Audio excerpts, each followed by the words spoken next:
is Guardian Radio, your station for up-to-the-minute news and intelligent, interactive, and engaging conversations.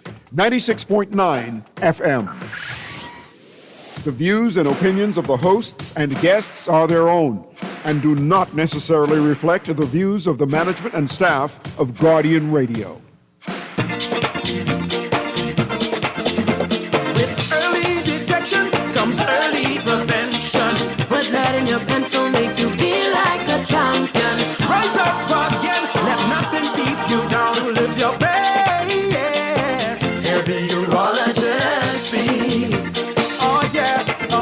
Think you're losing grip of your man, don't give up on hope. Don't be ashamed, it's time to take control. Get some help from the urologist. You will find He'll help you solve your problems on 96.9.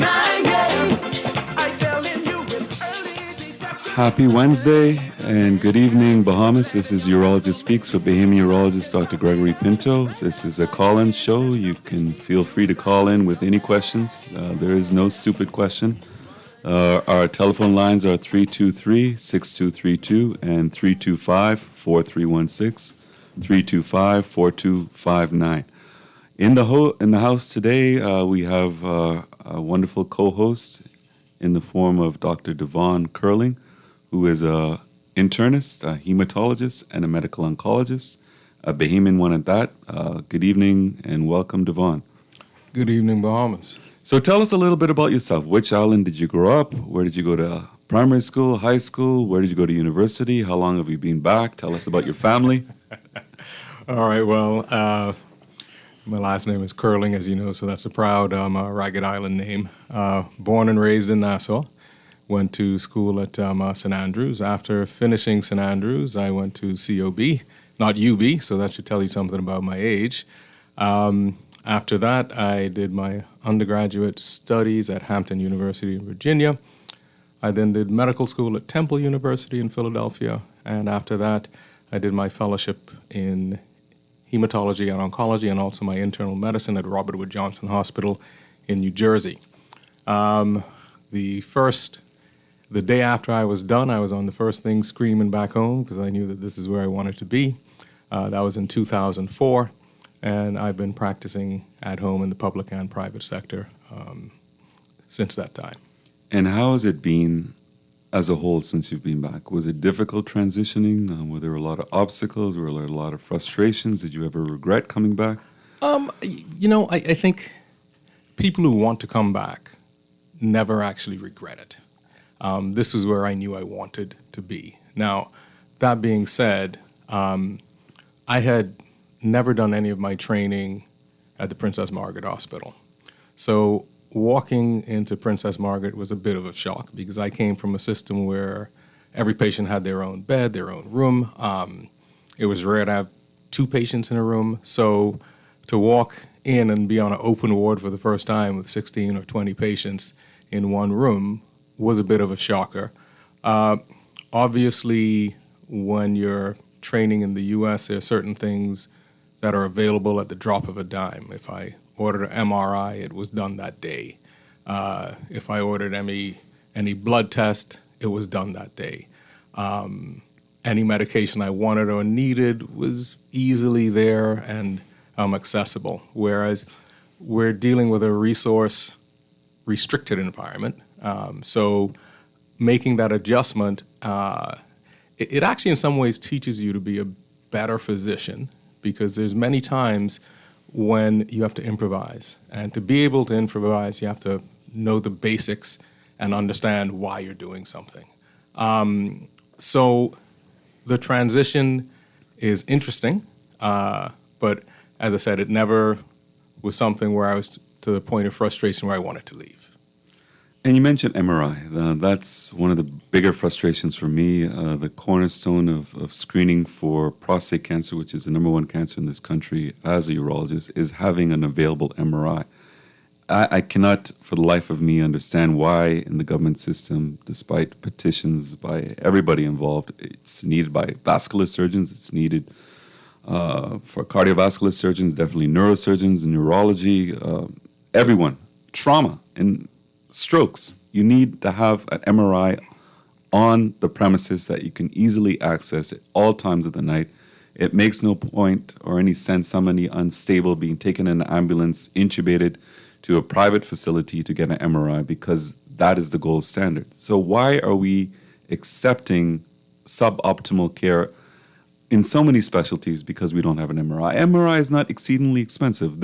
On this 21 by 7 mile island, we have 5 private MRIs that I know about. And it's not difficult to maintain them. It's not difficult to service them. It provides such invaluable information in terms of screening and in terms of life-saving measures, in terms of diagnosis. Why does the government not have an MRI available? So, Dr. Pinto, you're preaching to the choir here. I mean, that is a question, as you know, because in oncology, it's something that we need also. It has place. There are certain times when we actually need the MRI to determine what the treatment is that we're going to do.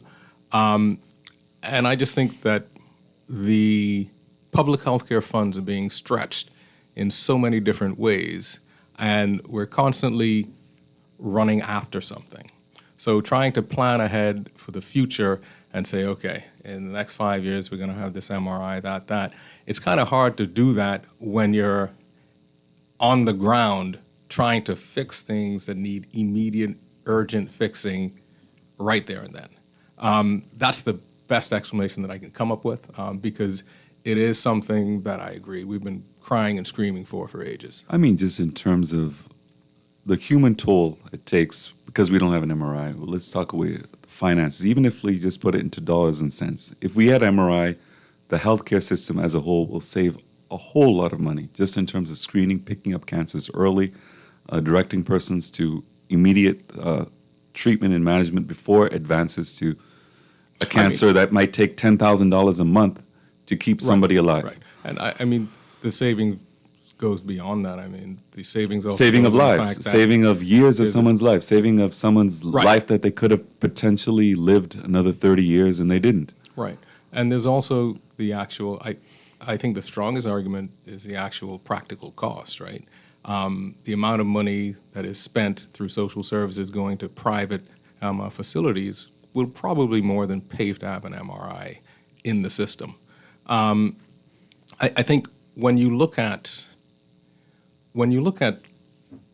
a resource-restricted environment and the issues and problems that causes in terms of lives being saved, diseases progressing, I could use one oncology patient and show you where the multiple delays just happen all along the tract.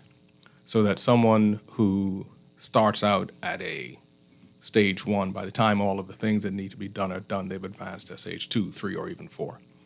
And it's because of lack of resources. It's because of machines breaking down, certain blood tests not being available, biopsies being done, but there's manpower shortages in various areas so that the actual diagnosis takes time to come back, all the while that patient is sitting there.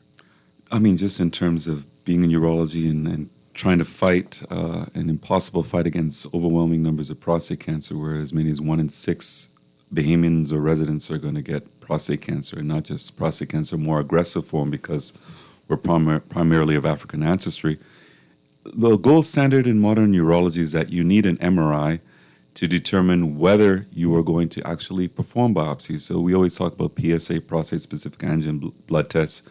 That's a blood test that's specific to the gland, not to actual prostate cancer. So it can be elevated for so many reasons other than cancer. So 25, 30 years ago, where very few MRIs were available, everyone was getting a biopsy if you have elevated PSA. And they found that about only 30% were really required biopsies. So we were unnecessarily doing about 70% of the biopsies that we were previously doing were absolutely unnecessary. And it's not a pleasant experience, particularly in the government system where we can't, because of resources being stretched, offer conscious sedation or general anesthesia. You're going to feel, even if not physically, even with that little pinch of doing 12 cores with a ultrasound probe in your back passage, it's a traumatic experience of it that you don't need to put somebody through. And not only that, just in the understanding of prostate cancer itself, it's not a uniform disease. You can have a higher stage pathologically in one part of the gland, and you can completely miss that and pick up a lower stage, and you are treating someone based on that lower stage diagnosis, which is completely incorrect. So in itself, it can be dangerous.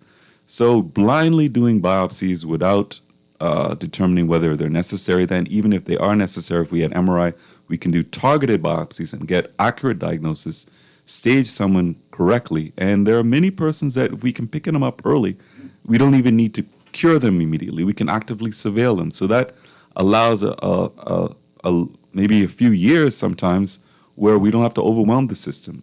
So in so many ways, I think it frustrates me to hear. I'm glad to hear this small island's getting a $53 million project, so $144 million project. Yes, but as a nation where we have the number one cancer, killing many men in their prime, where we have so many persons with non-communicable diseases coming in because of uncontrolled diabetes, hypertension, obstructive sleep apnea, coming in with strokes that require an MRI, where if we had that, we can save lives. It's beyond frustrating. And that's just the tip of the iceberg. We can talk about this piece of equipment, this drug, this, that. There's so many things that if we actually spent the money, we would save money in the long run. We wouldn't have so many beds occupied by someone with cervical cancer that's stage 4, someone with prostate cancer who's in and out of hospital 20 times in 10 years, slowly dialing and taking up a ER space, taking up a medical bed, taking up using very expensive drugs. I don't know what we can do to convince those in charge. And it's, as I say, it's not one minister, it's not one government. Successively, I've asked different government ministers of health to please, and they know better than anyone else for some of them, and MRI is fundamental to the Bahamian healthcare system. But we're saying our little piece there is a little bit of frustration. So coming back, I've spoken with Dr. Francis, and he has a little bit of a nicer spin on it. You, I'm sure, I know from personal experience and knowing you well, you also had a problem, despite your qualifications, being one of the very few qualified Bahamian oncologists. You had to wait many years to be promoted as a consultant. If you had gone anywhere in the world, you would have become a consultant, or in the United States, an attending right away. Don't you think that the system, the way it stands in terms of it being uninviting, that's a nice word of saying it, for specialists to come back, even with fellowships, how can we change the system? How can you tell somebody that they're not a consultant, but yes, you must work as a consultant. You're not going to pay them as a consultant. Even in my own experience, they had me working as a consultant. But for example, when you want to vote for head of department as a consultant, you have no rights because on paper, you're not a consultant. What frustrations did you have in terms of how long did it take you to get promoted? How many years? And what was your experience? Tell you the truth, I cannot even remember how many years it took. I think I started out as an SHO. And yes, I was fully qualified and so on. This is an antiquated system in many ways. And I think the big issue is how do we convince our physicians that are studying abroad to come back home?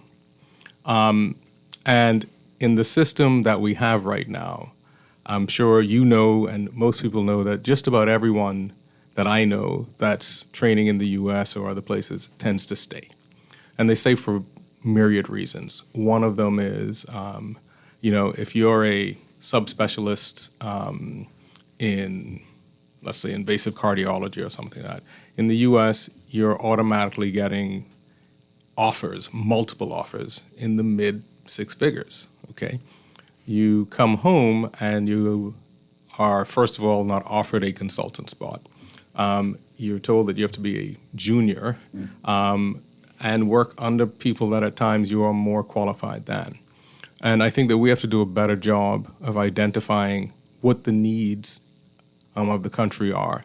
So when I was finishing, for instance, nobody had any idea that there was a Bahamian oncologist that was about to finish. There was one other, Dr. Turnquest. They had known about him, but nobody really knew what I was off and doing. And a part of that is because we don't have a coordinated plan. There are some islands that track where every one of their students is.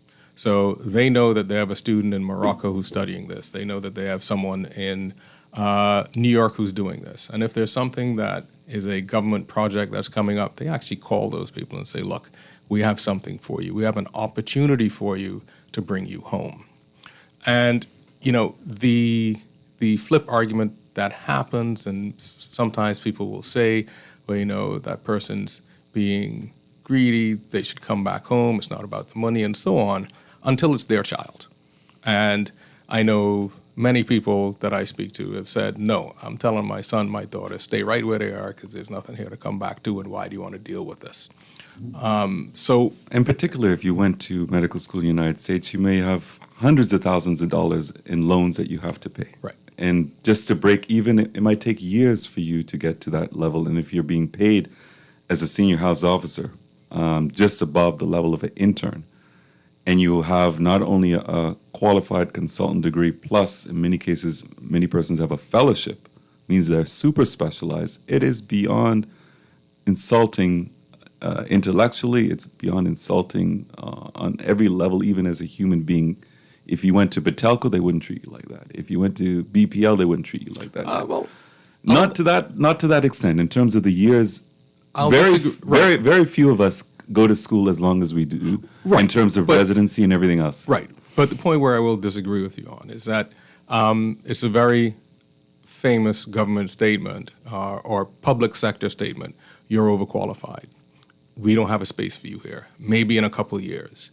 Not that we don't need it, but you're overqualified. Now, in medicine, obviously, no one's overqualified. There are some very rare specialties where we just don't have the equipment and so on to be able to do it. So if you're someone who does bone marrow transplants, that's not something that we're going to do here because we don't have the infrastructure to back it up. But for the most part, I agree. I mean, we should be saying we need 6 urologists. How are we going to go about, as a country, ensuring that we get 6 people back here so the system's not overwhelmed? So Dr. Pinto isn't sitting here swamped working from 6 a.m. to 9 p.m. and just gets burned out. That is where we really have to do the analysis in healthcare to say, these are the projects that we need. But I'll go back to my first example, which is, so with the hospital, for instance, we're building a new hospital. So we're building a new boat. But the boat that we have, we're just trying to patch holes everywhere and it's sinking or just barely staying above water. That problem is still going to be there when the new boat comes out, right? And so we still have not found ways to fix these issues. And the bottom line is it's because of cost.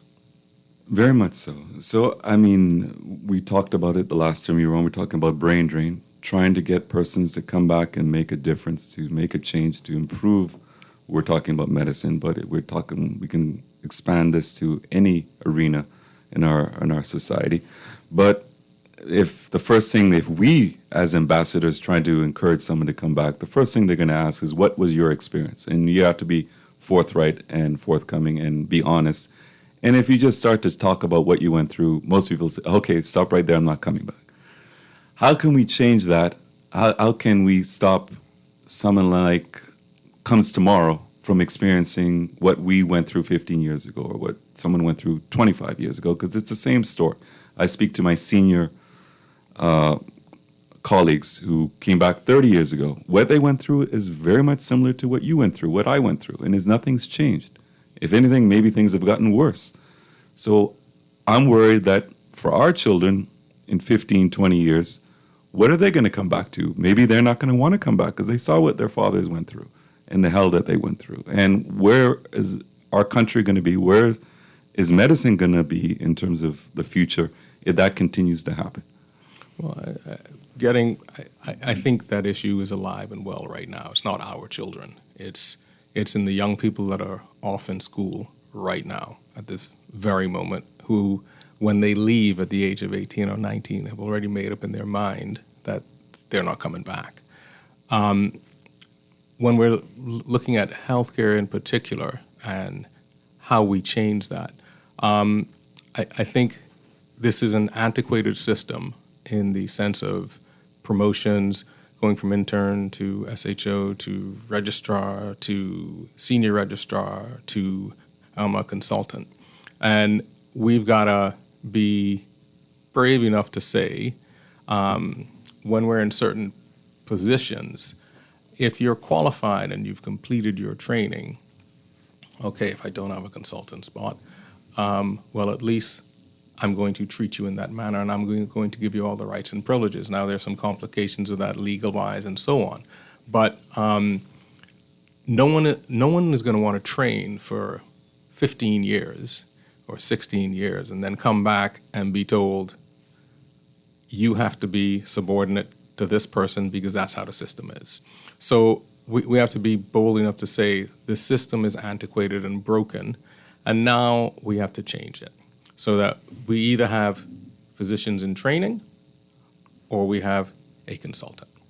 The many things in between, the many machinations in between, it just adds to bureaucracy, and it also clogs the system in terms of responsibilities and so on. So, but that's something that we have to actually say. So on the day that you are finished your training, you're either promoted to a consultant or you're going out into the private sector. But not that I finished my training and now I've got to wait 10 years till there's a consultant spot. So I'm not going to be, I'm qualified, but I don't have the responsibility of my qualifications. And that's going to burn anybody out. I mean, to put it in perspective, if the audience doesn't really understand the hierarchy of medicine, and it's really a British system. If you're a medical student, you then graduate from medical school, you become an intern. Here, I think the internship was a year. It used to be many years ago, a year and a half, where you had 6 months of electives. So essentially, someone was a medical student. They did 1 year of internship at Princess Margaret Hospital. Then they become a senior house officer in the area they've gotten into, whether it's obstetrics and gynecology or surgery or pediatrics, internal medicine, etc. But then they get that salary and they act as a senior house officer. To ask somebody who came from abroad, who was acting as a consultant in a tertiary academic system where there was a university where you had other, and particularly if you did fellowship, to have somebody, for example, I had other urologists from around the world under me who I trained, where I had my own operating list, where you can say, why do we treat our own so poorly? And then you have somebody who, because of need, you'll have to bring them in, never saw the Bahamas before, where you or I went through every level of being intern, a SHO, registrar, senior registrar, born Bahamian, our family is Bahamian, we're contributed to our society for generations. We are treated so poorly where we have to wait 5-6 years of begging to become a consultant. Someone reaches the airport, drives straight to Princess Margaret Hospital, they're made a consultant because that's the only way that you can attract someone to accept that job. But yet, because we're Bahamian, and I'm not asking for anyone to be treated better than anyone else, at least we should be treated on par with our foreign counterparts. And it's insulting, for example, for someone like myself, when it's happened, or yourself, someone to come 5 years, 6 years after you, and they just finished, maybe they didn't even do a fellowship, they just finished their consultant degree, and the next week they're a consultant senior to you. It boggles my mind. We have a call coming in. This urologist speaks. You are. Good day. Yes. You know, it amazed me how, right? Professionals, right? Rather than nurse, right? Or any professional, you know, with degrees, whether graduate or postgrad, right? They all say that they can't make enough to support their life in the Bahamas, right? But yet the society would say that the man who's uneducated, right, and poor, right, should satisfy what they make. They can, whatever you pay them, a minimum wage that we know is not a livable wage through studies, Please make that make sense to me. Well, when we talk about this as a global market, when you get qualifications and you make sacrifice, Dr. Curling spoke about 15, 16 years of your life where you're going into debt, you're making next to nothing or making nothing at all. You sacrifice in every aspect of your life. Socially, you're away from your family. You put off doing certain things. You don't own anything. All you do is own debt. And you come back. In many cases, you might have had 5, 6, 8, 10 offers with a certain salary so that you can start to pay down on loans that you are behind in. And maybe after 3, 4 years, maybe you can start from scratch and zero. To ask somebody to come back and become a SHO, which is the same level of someone who just finished internship, is insulting. You have to look at it from that perspective. Right. So those doctors who accumulate all that debt that they can't afford to pay if they work in the Bahamas, right? They knew it before they left, before they leave. But their high school education, whether they're going to private school or not, was subsidized by Bahamian taxpayers, right? But let's not talk about that crew. Let's talk about the nurses who were trained in the Bahamas. You see? It's that went to CLB. It's a crying shame to see nurses who, some of them are single mothers, and there's a year and a half after graduating are still being paid a stipend. I don't know how they survive. And then they're offered a job in North Carolina or Atlanta, and I don't blame them for leaving. The system is broken. So that has to do with all Bahamians who have a livable wage. I agree. I agree 100%. We can only speak from our perspective. So I'm glad that you're calling in from your perspective. So we're all suffering. Right. It's wages in the Bahamas is outrageous. And see what happened is what we do is we do that neo what you call it that neo-colonial thing. You see, or neoliberal thing, right? Where we privatize everything and still expect for people who make low wages to be able to make it. You understand what I'm saying? The government's not even in place for them. And the arguments they make that and they will say, we need to privatize health, we need to privatize these things, some things, right? But what and why? Because they say, these people are businessmen and they have experience in running companies. Now, mind you, the same doctors work for them. The only difference is that they are management, right? But the government doesn't have. The government isn't about making money. You understand? And I'm sure that if they provide a service, right, and the government provide a service, right, the doctors that they have to pay, or whoever they have to pay, whether they public or private, who you think is going to pay more? So you understand what I'm saying? So caller, I get where you're coming from, and I think this is where thinking kind of out of the box comes into play. Let me finish for you. So this is where the role that governments need to play are doing some of the exact things that they're doing right now. So for instance, and I agree with you, this is not a living wage, but things that the government can do, the NHI program, for instance, right. National health insurance to cover people so that they can get proper care. That's one. The prescription drug plan is actually phenomenal. People are getting their drugs for free. Drugs that cost $500-600 a month, people are getting those for free.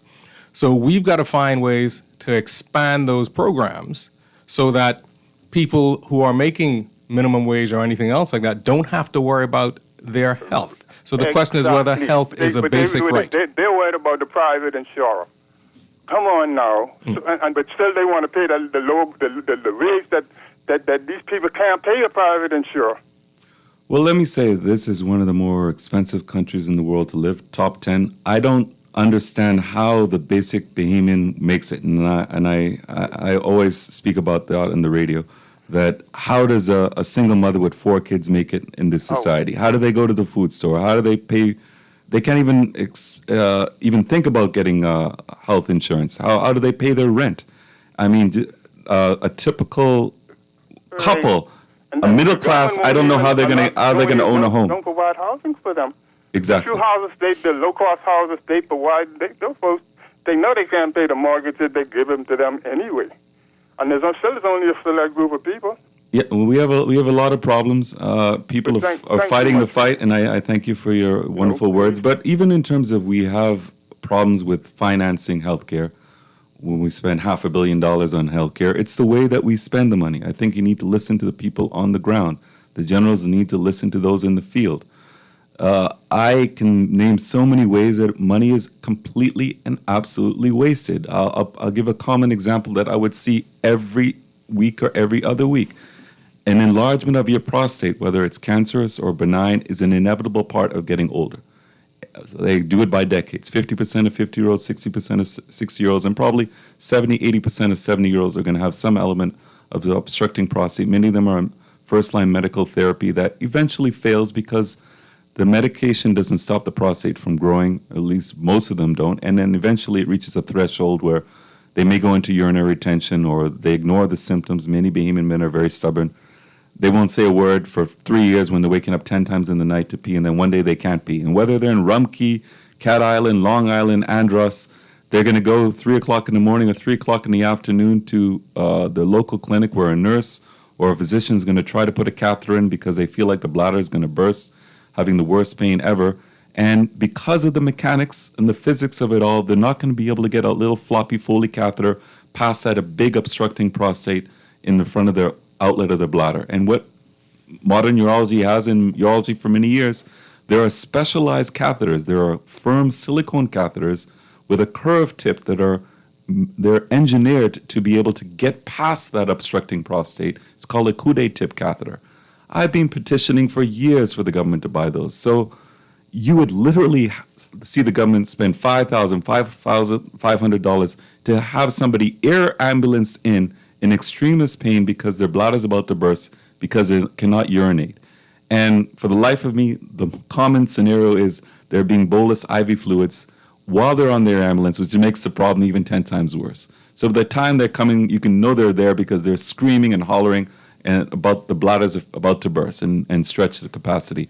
Even when they go to the emergency room, there are none of these Coude silicone firm catheters or a catheter introducer available that allows us, even a trained urologist with decades of experience, to get in. So I would come out in the middle of the night, bring one of my own personal Coude catheters, and in 2 seconds put the catheter in. Patient is relieved pain, send them back. If we had these catheters in the family islands, we had these catheters in the clinics, we had these catheters in the emergency room, we would be saving 5,000 here, 5,000 here, 5,000 here, 5,000 here, and that's just the tip of the iceberg. We'll talk a little bit more on the other end of the break. This is Urologist Speaks.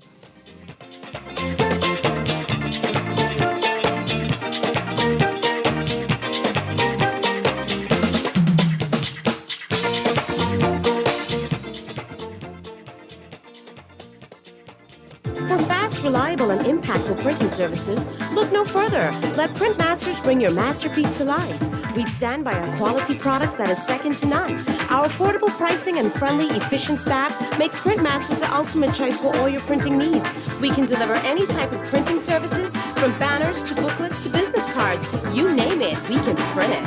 Let Printmasters bring your masterpiece to life. Located in the Nassau Guardian Building, telephone 302-2361. Boy, why you look so mashed up like clothes at the washer? No, boy, just a hard day, boy. Hard day? What happened? The breakfast lady ran out of tuna and Gretzi. We need to start joking about everything, you know. This serious, boy. This real serious, boy. Boy, what's serious? Tell me. All right, well, today, boss gave us, boy, one big contract. And nobody else get a chance and nobody say nothing.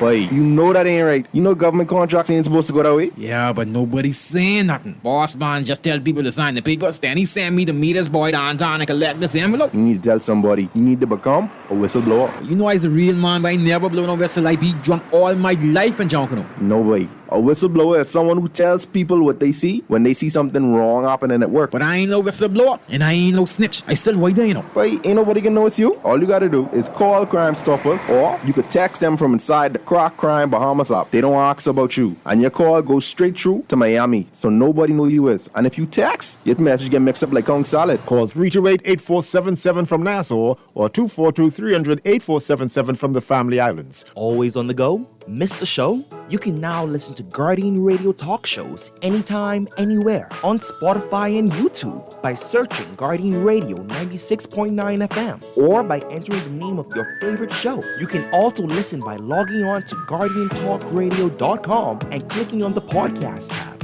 Guardian Radio, continuing to provide you with fresh news and smart talk anywhere, anytime, all day.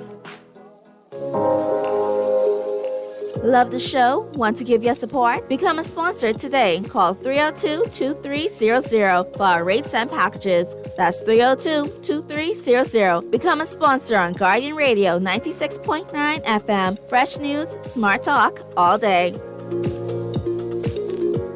This is Guardian Radio 96.9 FM. Fresh news, smart talk, all day.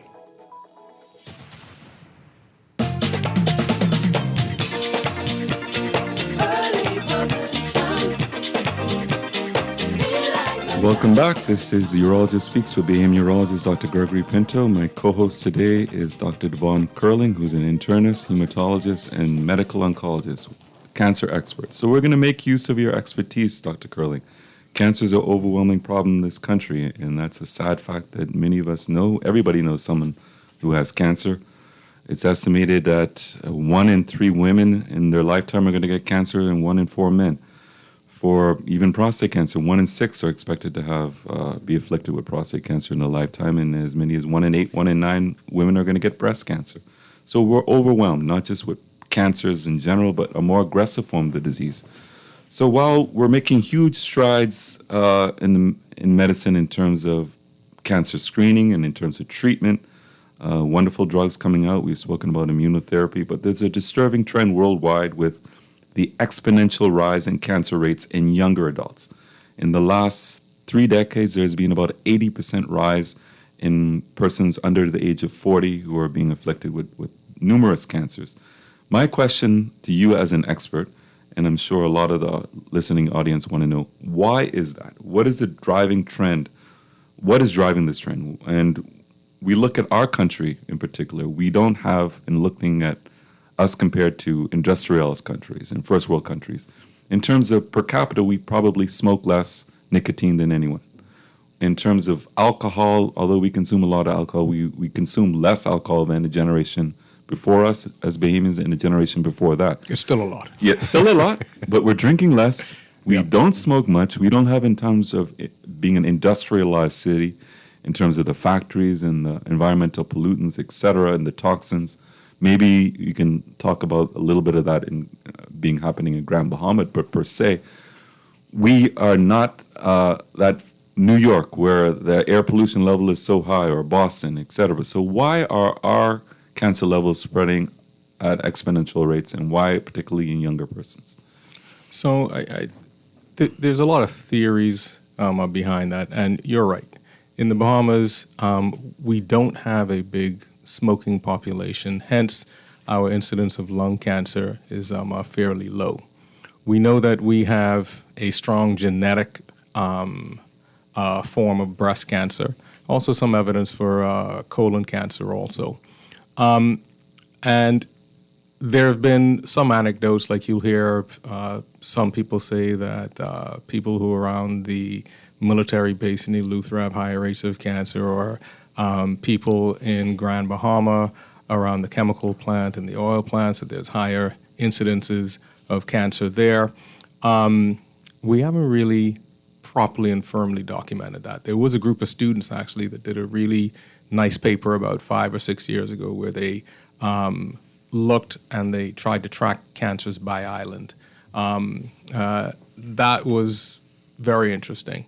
But if we look really into it, and I think if we take a look at what is the main difference between now and 40 years ago, and it's the amount of processed foods that people are eating.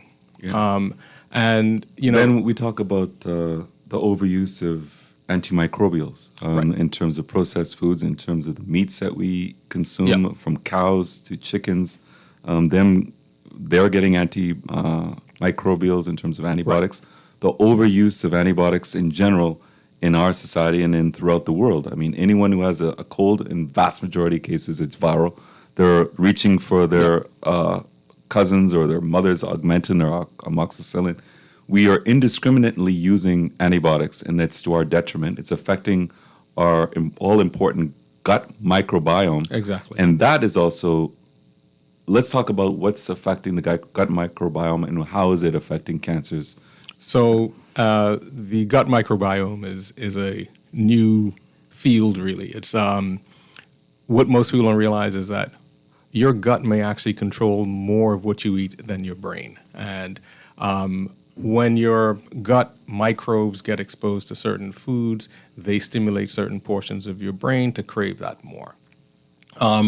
There are going to be good things that you can feed your gut so that you get more of your good bacteria. Those are probiotics and prebiotics and things like that. And once again, getting back to what our food sources are. We know, for instance, you brought up the point with the antibiotics, and our pediatric colleagues are very, very adamant about not giving children antibiotics unless it's needed. And there's been evidence to show that the earlier that a child gets antibiotics, the more problems they have later on in life. I would ask the audience, when they go home, to take a look in their fridge and their cupboards and to see what percentage of their food is actually processed foods. And you'd be shocked. Whereas when I was a child, generally we ate staples. We ate real meat. We ate potatoes. We ate cassavas. We ate fruit that were in season. As opposed to now, where you can literally have a child that does not have a proper meal for an entire week. They're going to McDonald's, they're going to Wendy's, they're getting chips and cookies. And even when you look at the industrialized process of how these foods are made, if you eat a regular fry, a French fry that you cook at home versus one that you get at McDonald's or someplace else, the taste is completely different. Because there are chemicals and other things like that are placed in it. In addition to the antibiotics, we also have to look at the exposure to hormones, because a lot of these animals are given hormones to stimulate growth. We don't know what that long-term process is and how that affects the human. So we are in a race where we're trying to feed millions and billions of people by any means necessary, and many times there's lots of things that fall through the cracks. I mean, it's a given that organic is healthier. Organic is better for us. It's going to have a lower risk of cardiovascular disease, a lower risk of numerous cancers, but it's more expensive. So we speak about the economics of our country, and persons are barely making it. To ask someone to go and spend that money that they don't have to eat organic, because anecdotally, yes, in 20 years it may benefit you health-wise, they're trying to live for the next 20 days. I think we need, the government needs to really promote organic health in terms of organic foods, chickens, cows, whatever we get in our meat, not getting any of these hormones, not getting any exposure to pesticides, not getting these antimicrobial therapies, because in the long run, it's going to save us as a nation. We're going to reduce our cancer rates. We're going to reduce our obesity rates. We're going to have a healthier nation. If we can cut down the duty on certain healthier foods, and even making the duty go higher on unhealthier foods, we as a nation will live longer, we will live better, we'll have less cancer, we'll have less burden on hospitals and the healthcare system as a whole, and we'll have more of our grandparents living and our parents living longer. We'll have less problems with our children getting illnesses at younger ages. I think that is something that we fundamentally need to address, and I think it can turn things around very quickly, immediately, and even for the next generation. And that goes without saying. So when we talk about cancer, we're not going to assume everybody knows what cancer. So cancer is both a genetic and metabolic disease, and we talk about what drives cancer, what causes cancer. Cancer is essentially unregulated cell growth or dysregulated cell growth. So cells that grow without responding to normal cell growth signaling. So there's also a strong immune response related to cancer. So in the last 20 years or more, we talk about the use of immunotherapy. Please, let's talk about immunotherapy, because I've said it many times, and I, in my personal experience, have seen immunotherapy do wonders. Someone who would have died from metastatic disease, whether it's bladder or kidney or colon, are living a decade, 15 years because of immunotherapy. We do imaging, and all of the metastatic disease to their lungs, to the liver, is basically disappeared. What is immunotherapy? It is readily available in the Bahamas. What exactly is immunotherapy? So what the immunotherapeutic agents do is they actually stimulate your body's own immune system to go after these cells that are misbehaving. Okay, so now when you look at it, it's a part of a new wave of what we call targeted therapies. So when I first finished many years ago, everybody got chemo. Chemo is essentially a shotgun. It's a shotgun with bird pellet. I take it out, I fire, and I hit good cells, bad cells, and that's why people get the side effects that they get. They get the nausea, they get the vomiting and other things like that, even though we're doing a lot better at controlling those. With the targeted therapies and the immunotherapies, what we're now doing is we're in the new era of personalized medicine. And what we're now finding is that no cancer is actually the same.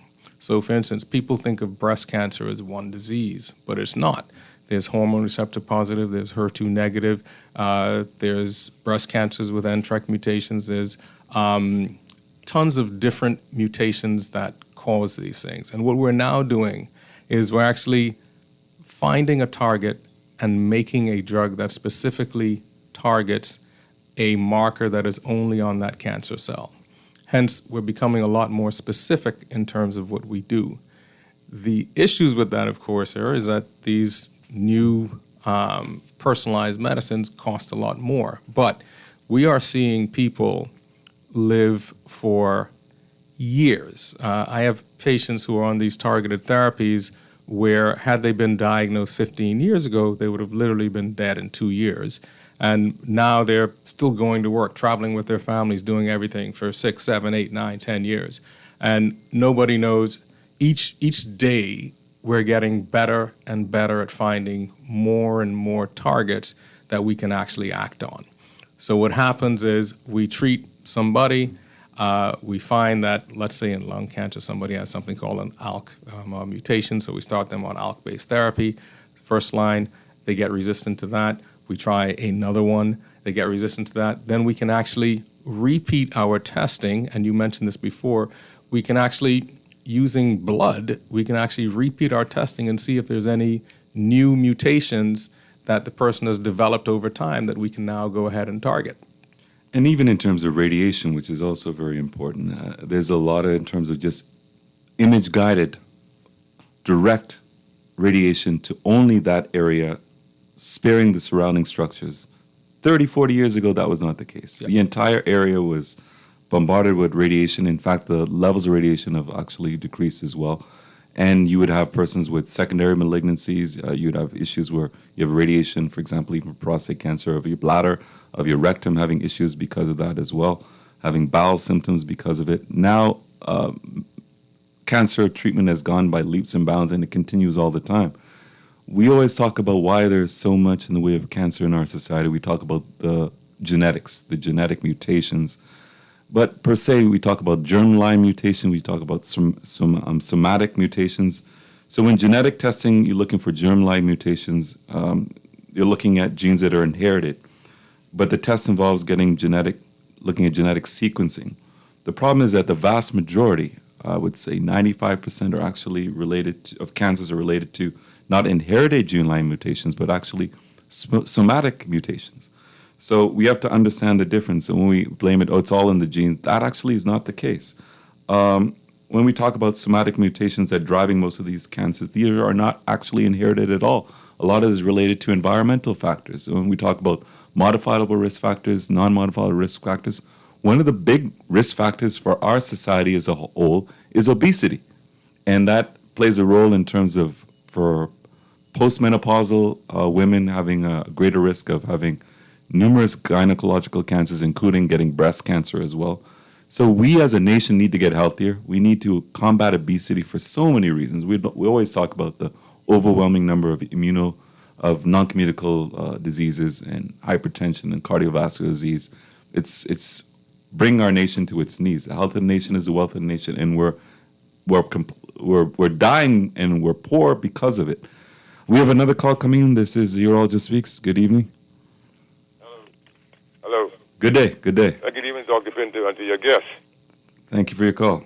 Yeah, great show. I was listening, and the thing is, Dr. Pinto, your last narrative is really what I was calling about as it relates to the mutations of these oncogenes, et cetera, right? And so what happened is, the problem is with these oncogenes, right? Is you said be looking at well, I don't know if they have any meta-analysis. You're looking at the let's say you say the mutations, right, and the external factors like environmental factors, et cetera. And so prevention. I big on prevention, right? Because it's a duty of care to educate the public. And as a doctor, you should be able to simplify it. I think the doctor explains it well. As it relates to the immune system. But the thing is, with the oncogenes being the genes that control cell growth, and so if they get out of whack, the question for me, intuitively, I don't need to be as knowledgeable about the molecular events as any doctor. I could just say, well, what is causing this? It has to be some external factors. So I'm saying is, I suppose the question I'd like you guys to answer, but I don't think this would be you, Dr. Pinto. Do doctors feel some way when a patient questions them or critique them in a way? That's what I'm saying. Are doctors too haughty to be critiqued by a non-pundit in a factual way, like just common sense? Like we're talking about cancer now, right? And one of the things I hate is not being forthwith with the percentage of cancer that is caused by hereditary, right? You know what I mean? Being inherited through a gene dysfunction or whatever. And that is very low. And so then we would look at external factors, environmental factors. Well, I mean, right. that's good. That's good news because that's something that we can change. Causing these things to go out of whack, and then we look at the proliferation of just basically the healthcare industry, big pharma, etc., concentrating on just medicine and vaccinations, and so there's vaccinations for everything, and then truthfully and factually and intellectually, being intellectually honest, when you go online and you look at the side effects, they hide some of these. And so, the data is able to be suppressed because of their influence, and this is well known. And it's like, of course they have peer-reviewed studies, et cetera, but we saw, all right, like for instance, oh yes, it's the new vaccine you was talking about the other day. I don't know if it's you, Dr. Pinto, but they was talking about the HPV, but it was some, or maybe I could be incorrect, but it was in a vaccine. But I remember this very specifically because it was on Guardian News over the holidays, and they had it on. It was saying that the efficacy rate was 80% or et cetera, et cetera. And, but I guess for this particular disease, it is worth still dispensing it at 30%, versus the FDA requires a threshold of about 50%. So the public's the medical industry and science is so large, it is so broad. You guys have to continue doing what you're doing, and that's what I'm saying. And prevention. I'm big on prevention because you're talking about the crisis within the healthcare industry, right, Doc? And that's what frightens me, and the drain brain. And that's what frightens me, because I have a lot of family members that didn't come back also. You see what I'm saying? So I want you guys to keep it up. You have to educate the public. The public also, just like economics, the public likewise has to be educated about the science behind what is causing this, all of these, the proliferation of these non-contagious diseases, et cetera, et cetera. And we just a sitting duck. And so just one question, final question for the doctor. So, Doc, in immunotherapy, and just a basic question that I need to know, because, when they tell me I have cancer now, I don't know what I can do, but because the body is unable to kill the cancer cells without, like, some form of other intervention, right? Does that cause T-cell exhaustion or immune cell exhaustion? I'll hang up and listen. That's a good question. Now, does immunotherapy cause a T-cell exhaustion? And honestly, that's something that I'd have to get back to you on. I'm not sure as to how to answer that. We know that we develop little tiny cancers in our body every day. But for the most part, our surveillance system is able to attack it and to take care of it. The cancer cell that we see that's growing all over the place, that's one that has evaded that system. And cancer cells are very good at adapting new mutations each time that they divide to further evade so that they can grow. But in terms of specific effects on the T cell populations themselves with the immunotherapy, I am more than happy to look that up and to get back to you on that.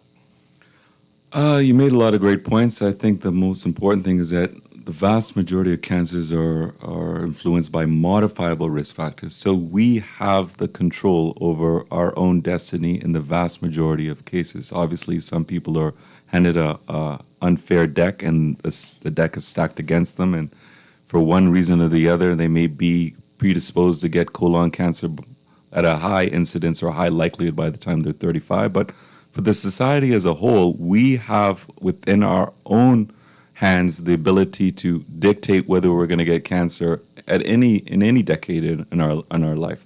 So the two most important factors influencing somatic mutations, which influence most cancers, the vast majority of cancers, only maybe is 95%, is cigarette smoking, which is everybody knows that, and it's not just we're talking about lung cancer.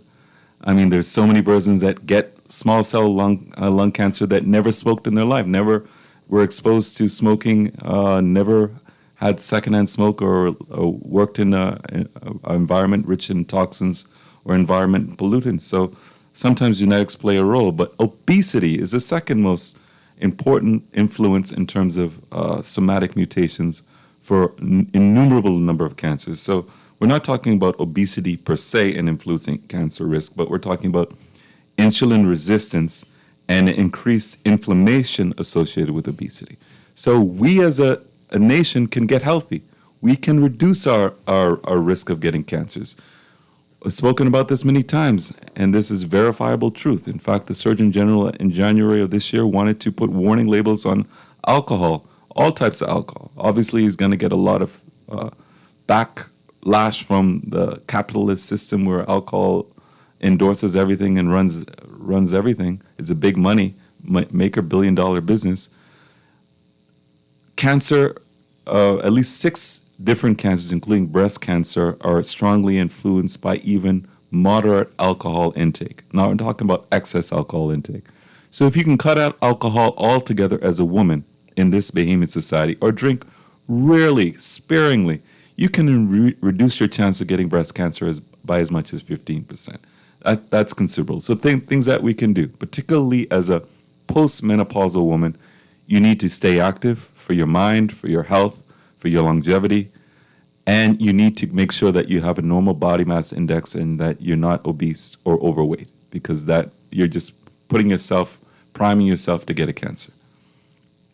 Let's switch to something a little bit more pleasant. Well, I won't say pleasant. Let's switch the topic. Let me make use of you as a hematologist. We have an overwhelming problem in this society as a predominantly black society in terms of sickle cell disease. Sickle cell disease, if you work in the hospitals, you'll see persons of all ages, whether they're 11 years old or 17 years old or 27-year-old, coming in because of sickling crisis and extremist pain. As urologists, getting referred all the time, every week, persons at Princess Margaret Hospital coming in with priapism, which is an unintentional erection lasting more than 4 hours. And that can be devastating. If you have erection and you're a sickler, please, you must get to a urologist. You must get to emergency room immediately, because beyond 4 hours, beyond 6 hours, definitely going into 8 hours, you can have ischemic changes to your penis, irreversible damage to your penis. And I've seen far too many 12-year-olds, 13-year-olds, just with a spontaneous erection, never able to have an erection again because they waited a whole day with priapism and a sustained erection. Talk to us a little about sickle cell. Let's talk about testing for sickle cell. Do you think that someone who has sickle cell, they should have testing of their partner before they get married? Should they have some kind of medical intervention in terms of, okay, you both have sickle cell, maybe you should adopt because of the devastation of sickle cell? Or do you think sickle cell is not as big a problem as I'm leading it to be? No, I mean, sickle cell is definitely an issue here. So when we look at sickle cell, there's sickle cell disease, which is where you have two sickle genes, and then there's sickle cell trait, where you have a normal gene and you have one sickle gene. When you have sickle cell trait, it really doesn't affect your life that much. Unless you get really ill, that can cause you to go into a crisis. But for the most part, people with sickle cell trait live a relatively normal life. Now, someone with sickle cell disease itself, and this is where we get into the painful crises and the other complications that can occur with that, gallstones and so on, infections, strokes.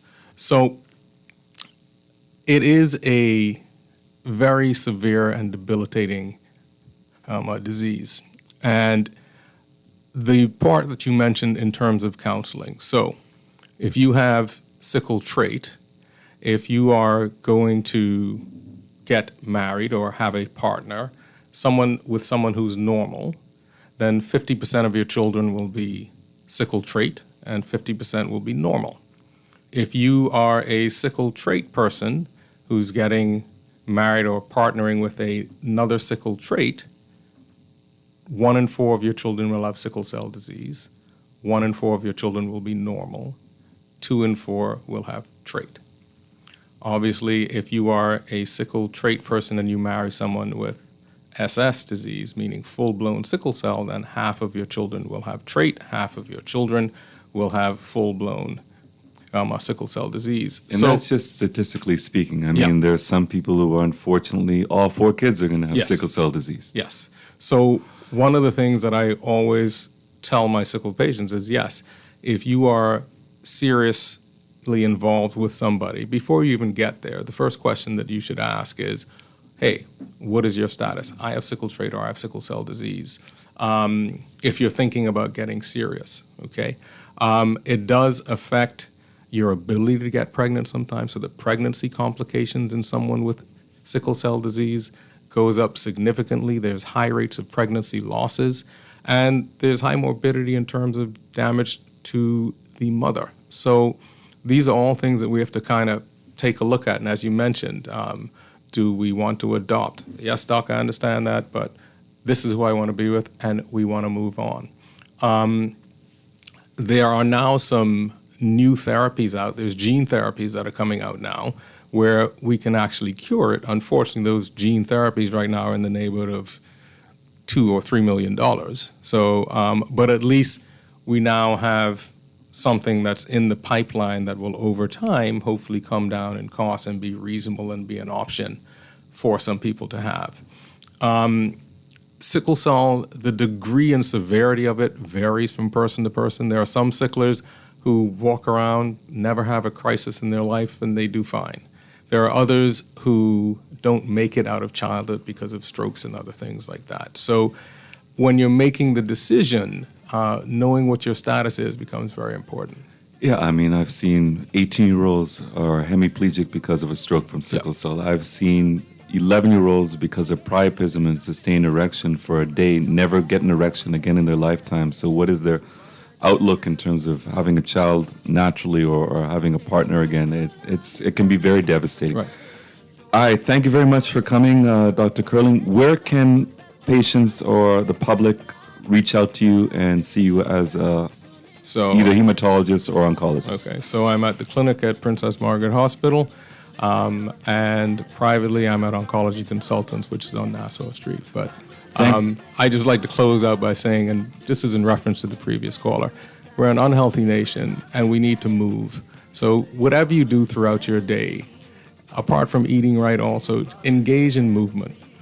We are a very sedentary nation. We sit down, we eat our food, we sit at the computer all day.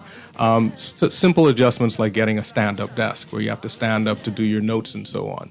These things make a difference. Thank you. You're always welcome. You have an open door policy here for you and Dr. Francis, and maybe one day you'll actually be the host and give me a break. But have a good evening and have a safe week, Bahamas. Thank you. This is Urologist Speaks. Urologist Speaks. every man learn. Don't give up on hope. Don't be ashamed. It's time to take control. Get some help from the urologist. You will find he'll help you solve your problems on 96.9.